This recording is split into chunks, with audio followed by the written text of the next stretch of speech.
It's your board game dessert time, folks. It's time for Game Pie. Of course, Game Pie is when Mandy and I serve up a selection of games based on our whims and our excellent taste because we hate ranking things, but we love delicious pastries. Hence, we serve up a game pie full of our little choice tidbits. And just like we heard from Mandy and Stephanie, well, we've got that inspired pie here with I think, Mandy, this is interesting. I want you to tell me what where your mind was on this one. The top tier convention games medium level edition, implying other levels exist.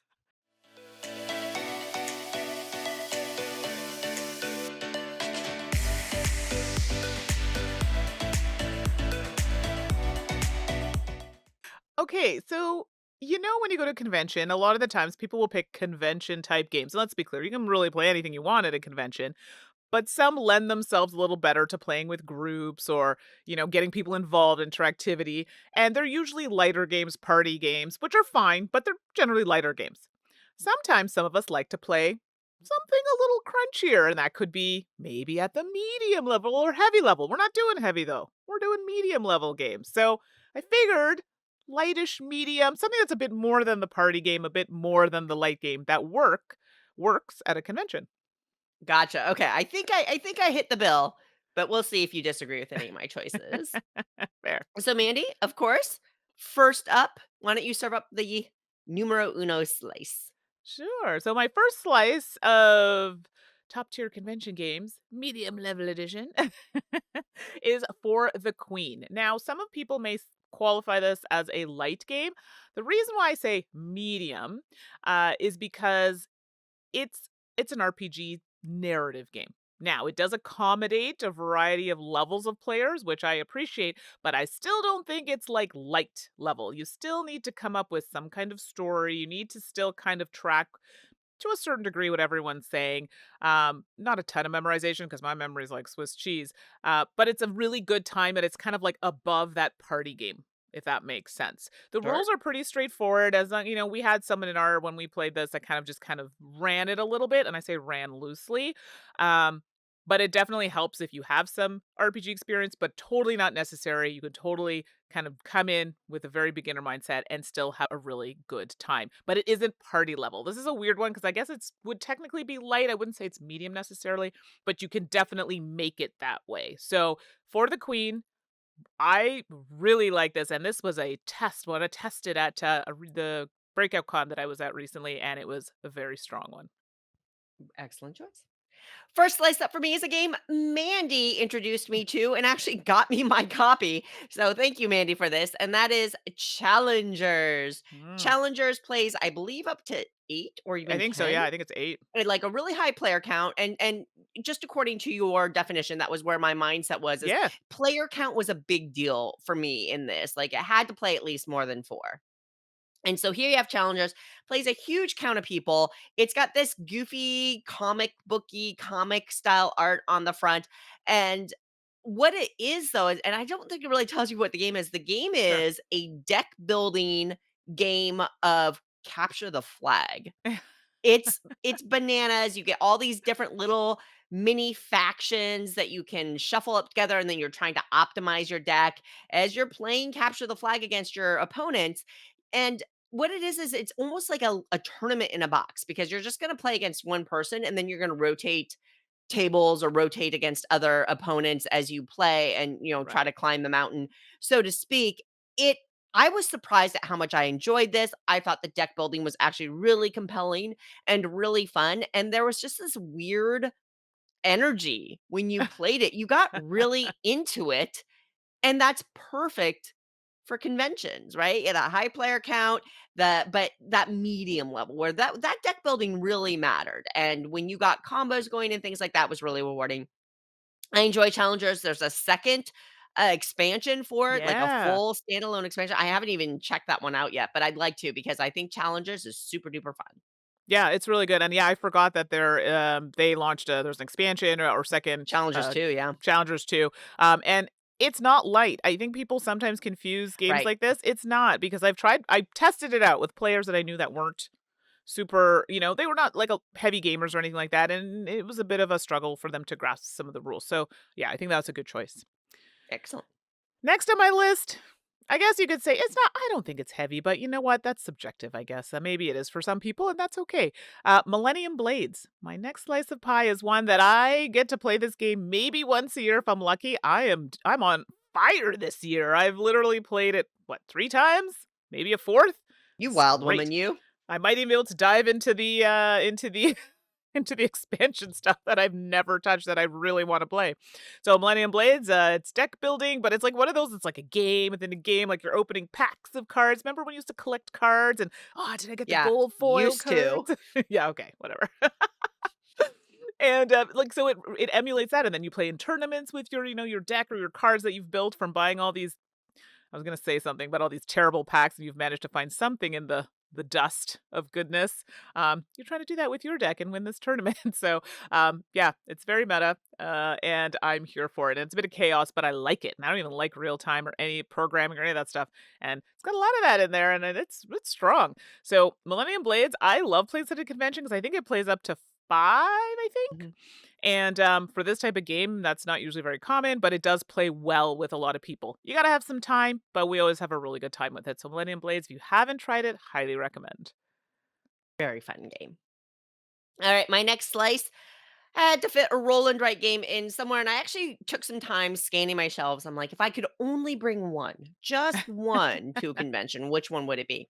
And I ultimately landed on Metro X. Mm, This is originally designed by Hisashi Hayashi. It's about a metro line where you're trying to go down these branching paths of the metro line, and it's card driven. So as a card comes up, you get to fill in spots and things like that. Things that I love about Metro X: 1, it's a great game. yeah, 2, it's easy to teach, especially to gamers. right. 3, it's unlimited in terms of players because they just need to have a sheet. Everybody plays off of the same card. So as long as they can see the card that's been flipped over, they can play the game. So 1 to 100, whatever you want. If you have a projector, you can run it for a large group at a convention, things like that. And 4, Mandy, in accordance with your medium level, Yeah, it is easy to teach. The rules are not overly complex, but oh my right. gosh, it's going to burn your That's it. brain. The choices that you have to make and the calculations that you have to make and the planning as you're trying to figure out which routes you're going to give up on and which ones you're going to keep going on and when you're going to hit certain spots for bonuses and things like that. It all adds up. I love Metro X in general, and I love that it is a great convention game. No, good, very good choice. I actually have a bunch of the packs I'd like to play, Oh, but, yeah, lots of different maps. yeah, and I haven't had a chance to play all of them yet. So there you go. That'll be the next, convention game I play. Next slice of pie for me is Tesseract. Now, the only reason I know that this game, have you played this one, Suzanne? Yeah, with yes, I have. Yes. Okay. Yeah. With the dice and the cube, and it's a whole thing.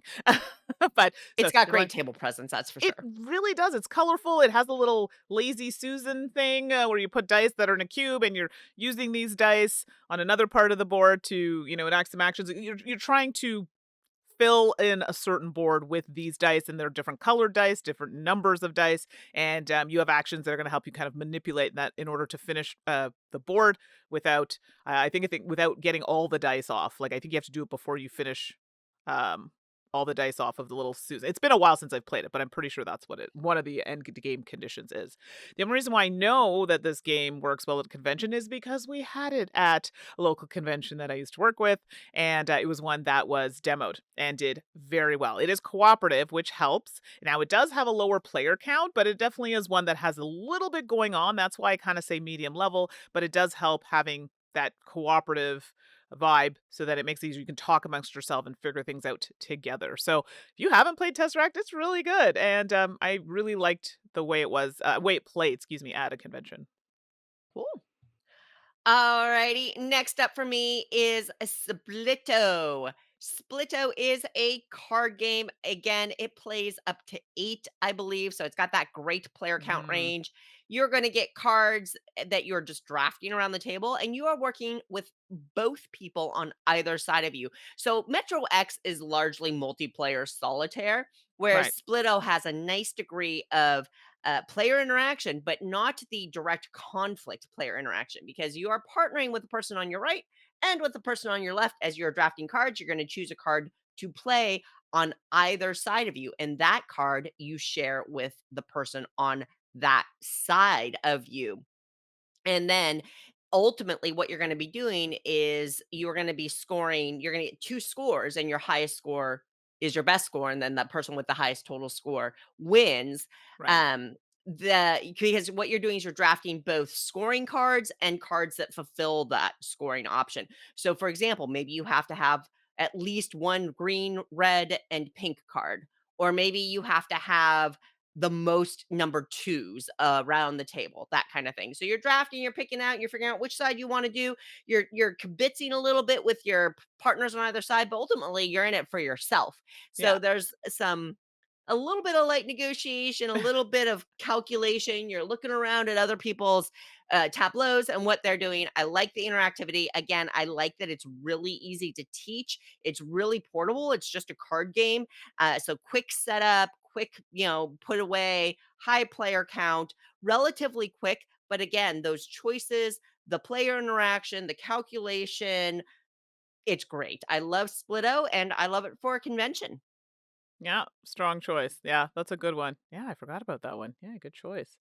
Well, my last one's a little bit of a cheat because it's like, A little bit. no, I'm not doing all of them, just the one. But it's like it is on the lighter side, but again, it falls into that category of like if you had someone new, it would still take a bit of like explaining and understanding, and so it is on the lighter side, but it's like a light. Almost to medium. We're going with it because I played it and it was really good. Long shot the dice game. Oh, I would definitely put that into, I wouldn't call that light. I Yeah, think you like, did good. you know what? Lighter. Maybe that's a better term. Not lighter, but yes, because it took me there were a couple things that took me a minute, okay, to be like, "Oh, wait, what am I doing here again?" And, it almost reminded me a little bit of, oh my gosh, Restoration makes it. It's a racing game. Downforce? Thank you. What is my brain is like Swiss cheese, everybody. Downforce. It not the same game, but it kind of had that vibe, with the whole racing aspect to it. And this time you're doing horses, and it has that roll and write element, right? We have different areas where like if you do this, then you might have like effects that kind of trickle from doing that sort of thing. And picking the right horse is good. And I was in dead last, and guess who came up from behind to finish in third? But that's okay. I still held strong. Anyway, we'll get into details, but it plays up to 8 players, which is, hey, great for a convention. The box is small-ish, but it's nice if you got a lot of things to carry. And who doesn't love dice? I mean, come on, you gotta check some dice at a convention there. So, long shot the dice game. I really like this game. It took me forever to get it played. There's so many things I had to get played, but so glad I did. And yeah, my game group was very impressed with it. Good one. Alrighty, for the last slice of top tier convention games, medium level edition, I've got The Great Split. Now, Oh, it's just a coincidence that my last game was Splito, now we have The Great Split. They are actually pretty different. yeah. Splito was drafting. The Great Split actually uses one of my favorite mechanisms that isn't used that often in board games, and it's the I split, you choose mechanism. Yep. So you've got a player board. It's really just, it almost could appear dry, where you just have resource tracks that you're trying to increment up through Right. the cards that you're getting. So you're going to have cards and they represent the green gem, the blue gem, gold coins, the statues, whatever. And you're going to figure out, and you're going to put a little special card they give you and split your hand into two segments and then pass it to one of the people on either side of you. And they're going to look at it. They're going to keep one of those bundles of cards and then pass it back. And you're going to Mhm. get, an envelope passed from somebody else and things like that. And it's very straightforward. Again, very simple to teach. It plays up to 7, I believe, and Oh, yeah. it's got yeah, exactly. Yeah. It's got just enough in there to really level up the gameplay. Plus, you get that wonderful player interaction with the I split you choose, which makes some really fun decisions. Mhm. I love the Great Split. I've played it a ton just at game night, but also I have taught it at a bunch of conventions. I know for a fact it is a top tier convention game, medium level. Love it. The Great Great choice to Split. end on. Thank you. Well, Mandy, I thought that was a really, really fun one. I do think Yeah. that I don't have anything against, like I was just talking about top tier earlier this episode. I actually really like party games, a lot Mhm. of them. And I think they're kind of undervalued by hardcore hobbyists Sure. sometimes. But to your point, it is nice to have a selection of games that maybe give you a little more bite when Yeah, you're at sometimes a yeah, convention. exactly. So I think that Exactly. that was a great pie that you chose to serve up. All right, folks, if we missed a medium level top tier convention game, let us know. We need more ideas and we only can put so many games in our pie. That sounded bad. We're going to move Yeah. on. All right. So you can email us if you want to. You can email us at saltandsassgames@gmail.com. Or you can join us in the thread on our Board Game Geek Guild. That's Guild 4131 and chime in. We'll do a little thread and we will, chime in with all of your suggestions there. We're headed into convention season in the United Mhm. States, right? We're headed into the spring and the summer when these things pop up. So we're going to be looking for those ideas. Or you can always chat us up on the social media sites, right, Mandy? That's all the social things. So you might be watching us right now on the YouTube or potentially the Twitch, and you can find us there at Salt and Sass Games. That's Salt and Sass Games. We are also on Blue Sky, and there we are just Salt and Sass. I think we got a little professional there. So Salt and Sass. You can find me on Blue Sky, Instagram, all the things at 613 Mandy. That's Mandy with an I. How about you, Suzanne? And you can find me basically only on Blue Sky nowadays, and I am at 425 Suzanne. Until next episode, take care of yourselves and your loved ones. Stay hydrated and play a lot of games. We'll see you next time.